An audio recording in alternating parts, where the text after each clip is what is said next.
Greetings duelists and welcome to another video. So last week on Deck Report we reported Ritual Beast.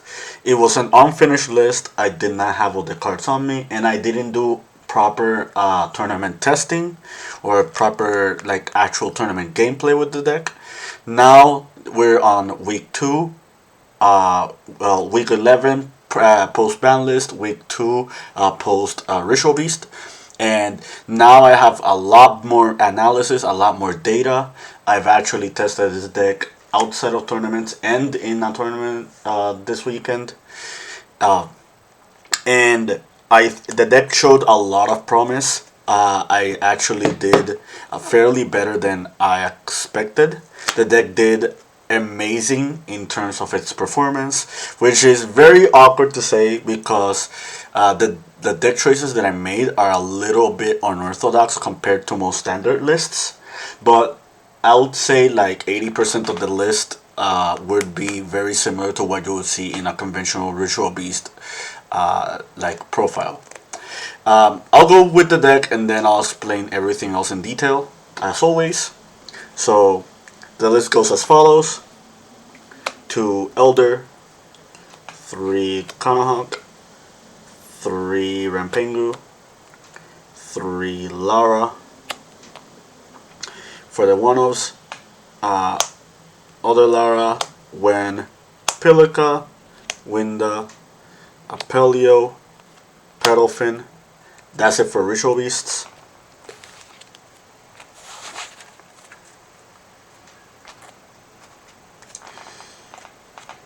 Nemesis Flag, Protos, Ghost Ogre, Shifter.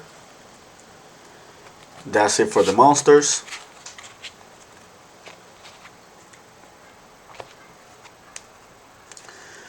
Triple Inheritance, triple Book of Eclipse, triple Tactic Talents, triple E-Teleport, Called by the Grave.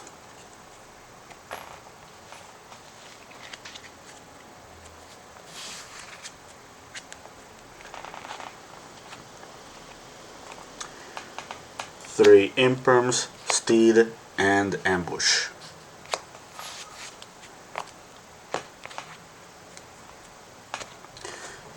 Extra deck: Kanahawk, Noku Draco, Apelio, Gaia Apelio, Kumin Falcos, Ray Tiari, Goddess, SP, Colossus, Typhon, and Infernal Plane Banshee. Before I go to the side deck, I'm going to explain everything in detail when it comes to the list. Stuff that you conventionally do not see on most Ritual Beast lists are Ambush and Petalfin when it comes to the Ritual Beast cards. And outside of Ritual Beast, stuff that you usually don't see are Called by the Grave, the 3 talents, the Ghost Ogre, and pretty much everything else is the same. Obviously I'm playing 2 Elders, which is also not conventional. A lot of people play 3, but I can explain that as well. So I'll start with Petalfin and Ambush first. So Protos has been not a heavy debate, but it's like a small debate between Ritual Beast players. It is pretty much a brick. It does not initiate any combos. It does not help your starting plays. It's just another name. However, it being another name is exactly what I need. I want as many different Ritual Beast names as possible because it means the more loops for Kanahawk, it means more summons, it means more rotation in between your plays. The second reason I actually enjoy Pedalfin is because it is spot removal for certain cards. It can be spot removal for like set cards that you just don't know. It could be out for floodgates. It could be an out for indestructible monsters. Like one example I can give you is I faced a Melodious player and he had the Etoile. I forgot the full name, but the Melodious Maestra, and I needed one card to shake that monster off the board before I could full combo. And Pardolphin just served perfect for that purpose because it's just a removal. They just takes her away from the field and puts her back to the extra deck, meaning that they cannot use the graveyard effect. So this immediately threatened the Melodious monster, and it got into a point where they just needed to like get rid of this card. This also came in handy against Jubel. Just having like the regular Jubel monsters on the board that they are also very hard to deal with.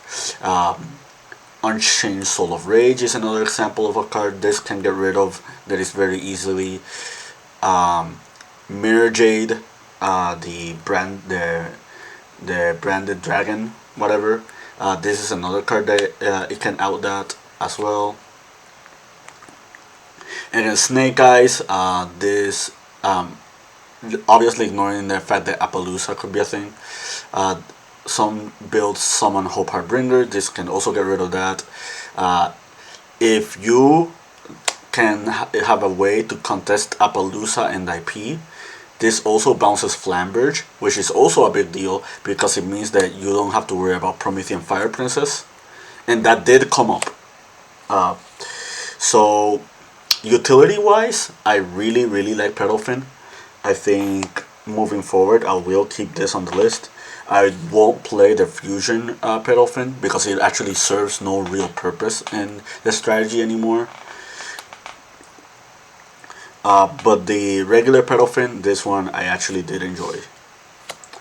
So Ambush. So for those who don't know me, I'm a very conservative player. I always like prioritizing follow-up more than interruptions when it comes to like my strategies. And if I can full combo with Kanahawk, knowing that I have this and this as my potential back row instead of just steeds, I feel like very safe. Because it makes our boards a lot more resilient. It makes it a little bit tougher for your opponent to manage around them.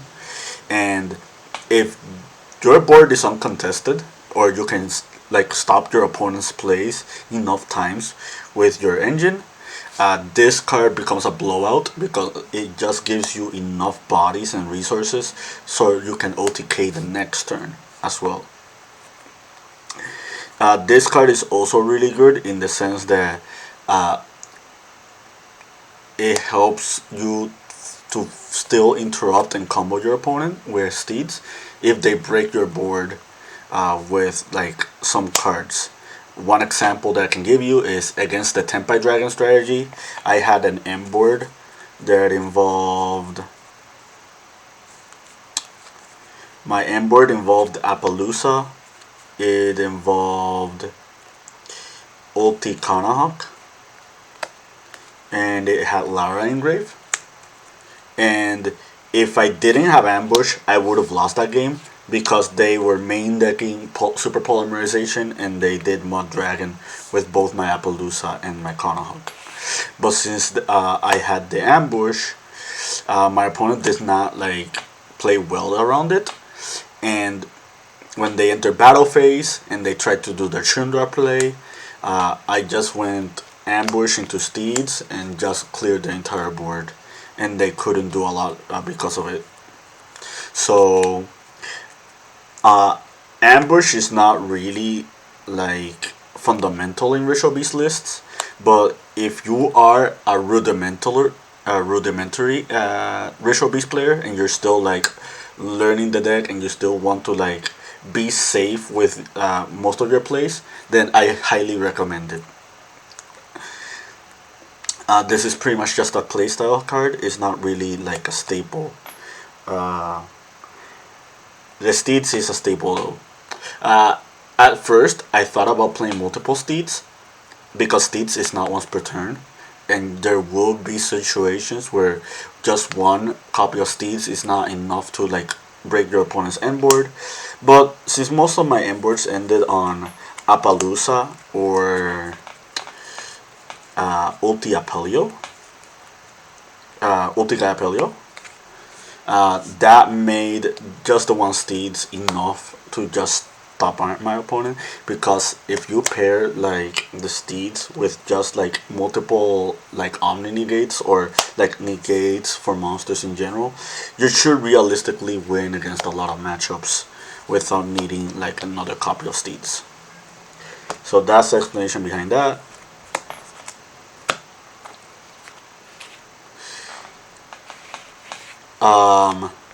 So I'll talk about Ghost Ogre. The number one reason for Ghost Ogre is because it was another target for emergency teleport that I could use to break boards. I wanted more utility out of my cards besides just generic board breakers, but I didn't want my deck to be a full board breaker deck. I also didn't want to like play a lot of hand traps, and I thought Ghost Ogre just was a card that fits the bill. The only thing about Ghost Ogre is that it does conflict with Dimension Shifter. However, Dimension Shifter already freezes a lot of decks and a lot of matchups, so if I have to trade a Shifter against certain decks and not using Ghost Ogre, I think it's a lot more worth it, especially since eventually you will be out of Shifter lock, and after you get out of Shifter, this is just another interruption you can use against your opponent. Going second, this also makes like emergency teleport an answer to Appaloosa, both the goddess, which did come up twice, once against Snake Eyes and once against Yubel Unchained deck. So yeah, this card really performed well. This was my 41st card, so I have no regrets playing Ghost Ogre. Kobai. This deck is already good against hand traps. Like, this deck could do well against like singular hand traps, but it doesn't do well against a lot of hand traps at once. So just having other cards that can punish your opponent or you can use to just push through those hand traps, I think is very beneficial, and I just thought Cold by the Grave would be a good inclusion for that. So yeah, that's my explanation behind Cold by. So the thing about talents is, you probably noticed from the list I'm not playing Prosperity. I already said on my last profile that I wasn't a really big fan of Prosperity as a card. So I opted to take out a Prosperity, but I also wanted another card that could help out with the deck's consistency. If you are in an awkward spot with your hands, you can use talents to draw cards, which is not like the most worthwhile effect, but it is an effect that you can use if you are bricking. And if you just go second against a lot of boards, or you're trying to combo off, this is just another hand trap insulator. So I pretty much love this card. I think every combo deck in the game should have this card in their main or side deck. I'm a fair believer of that, especially in a format like this one where it's just like pummeled with hand traps. And yeah, there's not much else I need to say about talents. This won me a match against Snake Eye this past weekend, where the guy full comboed, having like number 38, a Flamberge, IP, Appaloosa, with like Temple and Princess Engrave. Yeah, I just pretty much broke through the entire board because of talents plus another card in my side deck that you will see later. So yeah, that's it for the main deck explanations. I don't think there's anything else that's really like different from normal lists. Pretty much everything else is pretty much standard. Um, like Pelica is not super standard, but a lot of people are picking up on the fact that it's just another name, and it can also do the same thing as Lara, which is pretty alright. Uh, I know I'm kind of weird for not playing 3 elders, but I just don't want to draw multiple elders. I don't want to open elder without a ritual beast monster, and I'm already playing 3 copies of inheritance. So if I do open like elder inheritance or Kanahawk inheritance, that's pretty much the full combo right there. So I just want to avoid redundant hands, because redundant hands or hands with just only tamers are the hands that are really bad for this deck.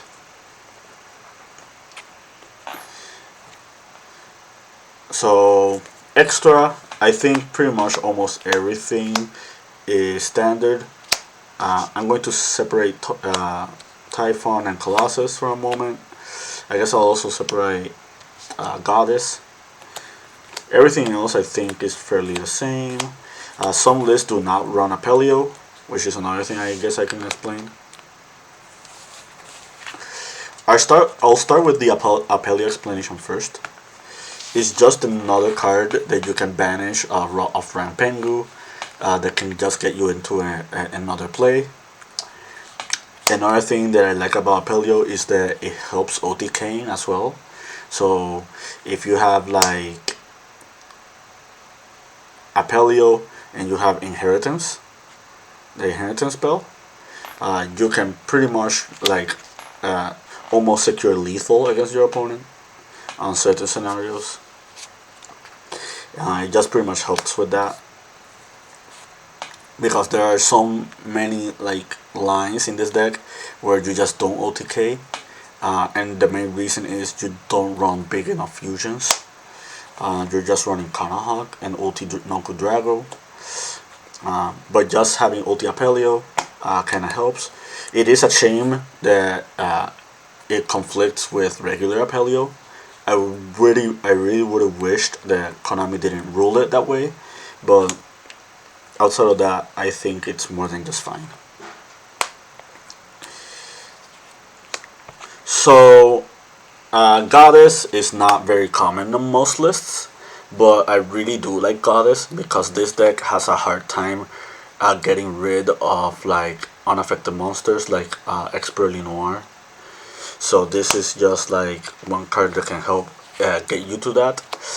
This deck, it can like ditch out a lot of bodies real quick. So if the purely player does not respect it, you can pretty much just Goddess them.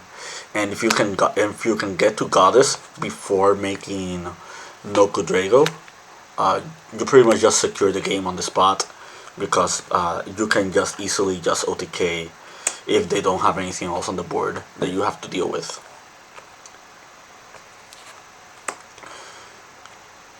Colossus, you probably already noticed Corridor is not in the main deck. I am citing Corridor. You will see my side deck in a moment. But I just want to talk about Colossus for a moment. I think people's fears of Colossus locking out games is a little bit more lukewarm than people think. Colossus is a very strong boss monster, and in certain matchups it can just outright win you the duel. But the more meta decks that we are having in the format have enough ways to deal with this or play around this card, and like just the existence of Photon Typhon as well also just gets rid of this card very easily. I think moving forward I might just not play Colossus anymore, because if I have to make the choice between Protos locking my opponent with the Nemesis monsters or like something Corridor, I'd rather do Protos than Corridor. And the last card is Typhon. I did not summon Typhon all day except during my Branded match. Also, Branded was my only loss during this entire weekend. I'll talk about all the decks that I faced during the weekend and like how my experience has been with them. But yeah, I just feel like Typhon is kind of necessary. There are games where you are in a super simplified game state with your opponent, and this just helps out. Also, is another attribute for Protos in the mid to late game, so that's also really good for that. Alright, let's go with side deck.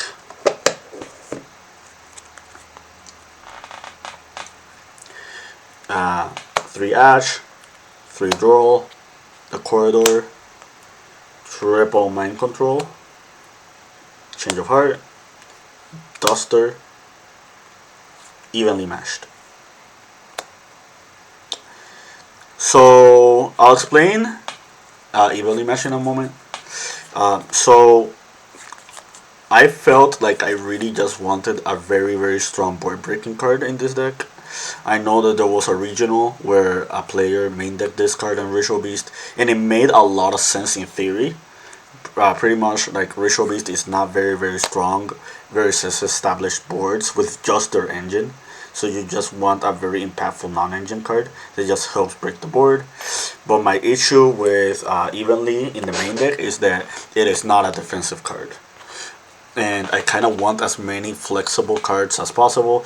That's why you see Eclipse and you see Imperm, because these cards are just as good going second as it is going first. And Evenly Matched does not do that. I know this deck has a very strong going first, but I wanted to be more flexible with the non-engine cards that I could establish on the deck. And that's my explanation behind like Evenly in the side deck, or as opposed to the main deck.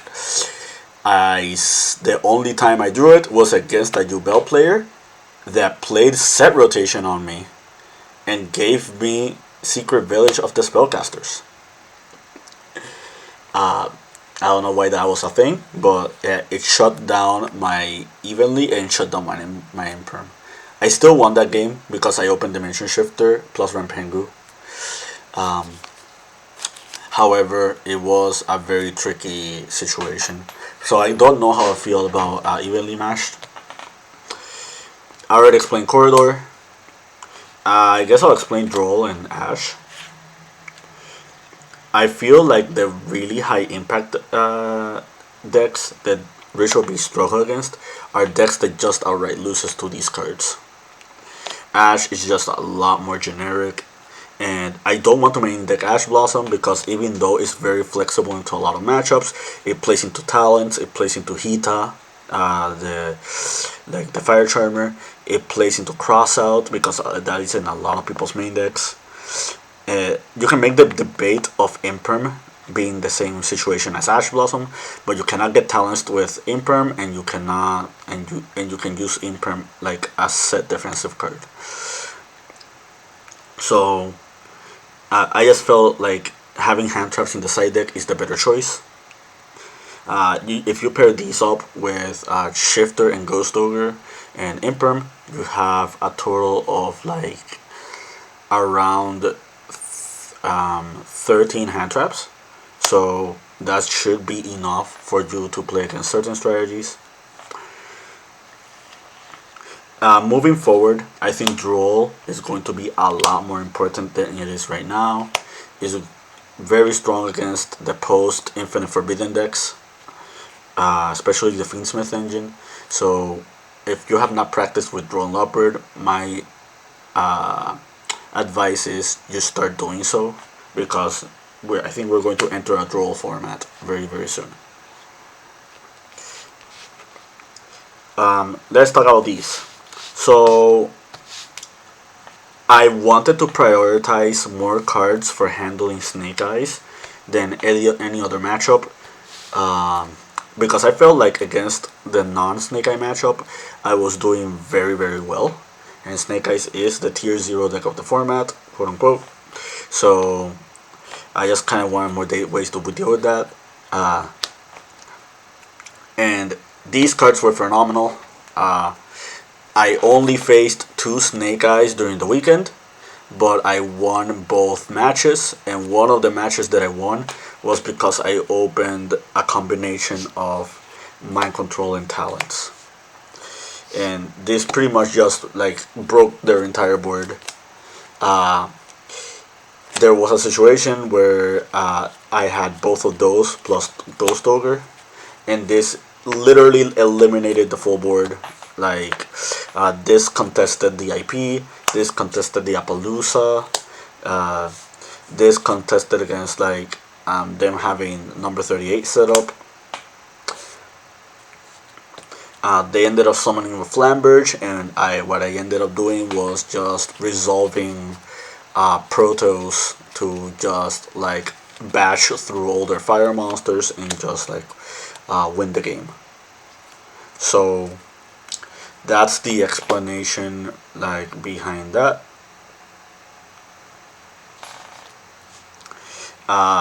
To this day, I still have not drawn Change of Heart, but it's pretty much the same thing as Mind Control, so I can't say anything against it. And yeah, I think that's the entire profile.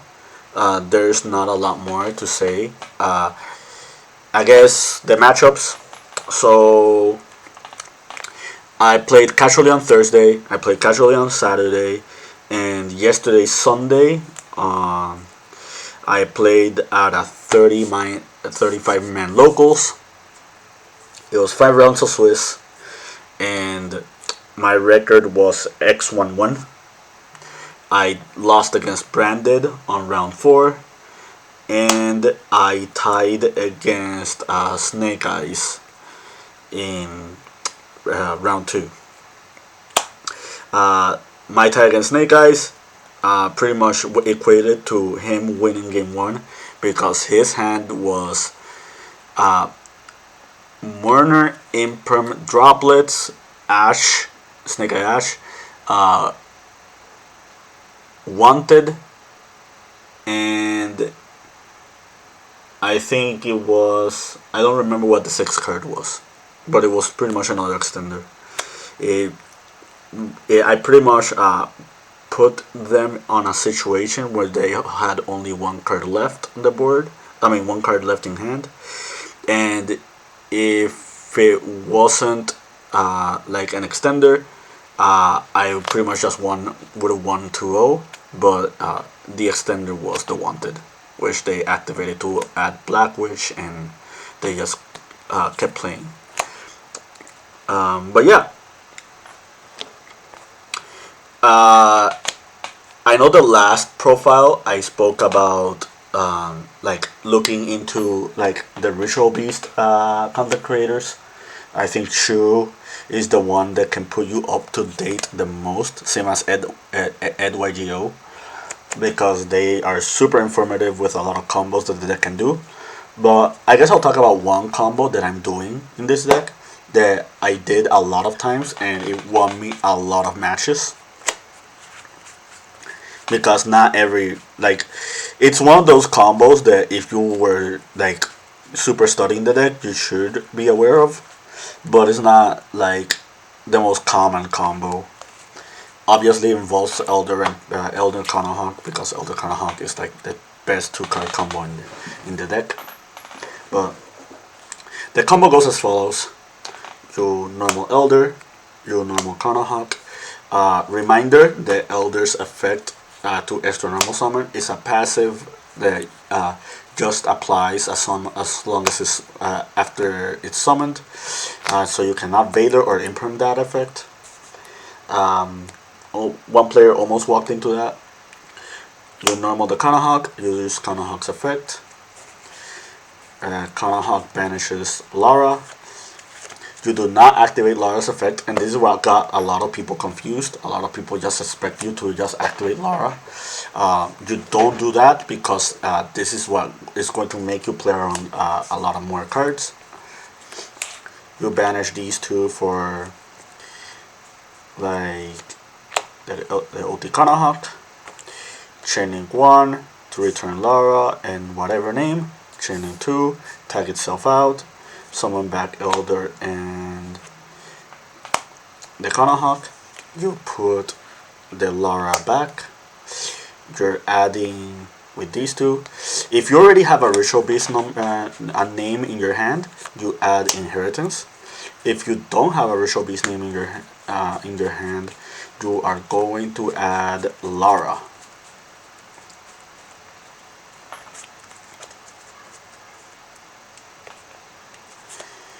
You're going to link these two away, so all three are in your graveyard now.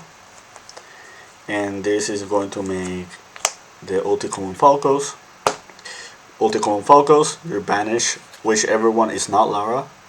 So you can bash, it doesn't matter which one of, as long as it's not Lara, because Lara is both a beast and a tamer.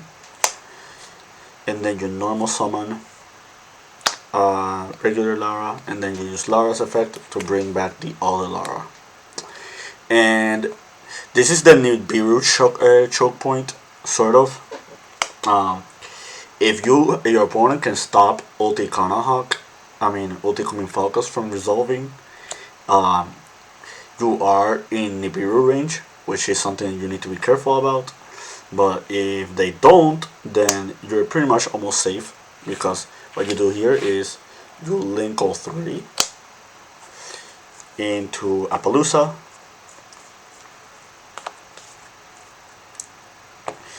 And then what you can do now is you banish Lara, both Laras, for Ulticommon Falcos. The Lara now gets to trigger, and then with Lara, you're going to summon Apelio.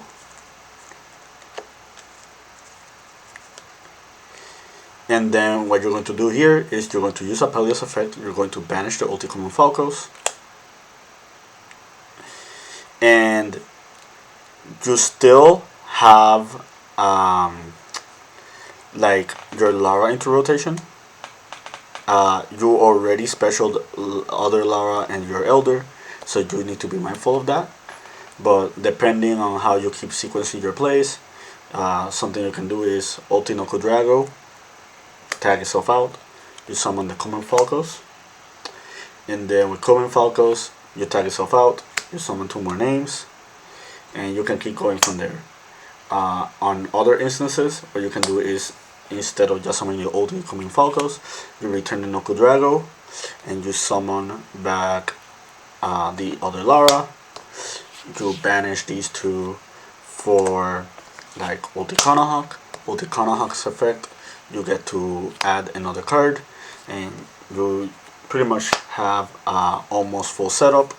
And you return Lara back to the graveyard, which gives you like insulation from destruction to the Kanahawk, and like have your interruptions in place. But yeah, that's one combo that I've been doing a lot, and it has been proven very helpful. Like a lot of people just don't know how to play through around that. Remember to banish with the Kanahawk the second time you resummon. The best one you banish would be like Winda, because she's both a beast and a tamer, and Rampengu, because Rampengu can just keep setting up your graveyard. In the off chance you don't have a way to return Lara, you can use the Rampengu and dump another Lara. But yeah, that's pretty much like the combo that I've been doing with this deck. A lot of people have been hand trapping me in the wrong places,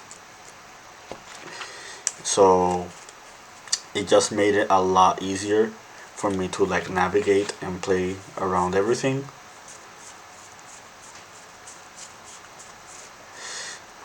But yeah, I hope you found this video informative to your liking and understanding. More videos coming soon. Keep practicing and keep dueling.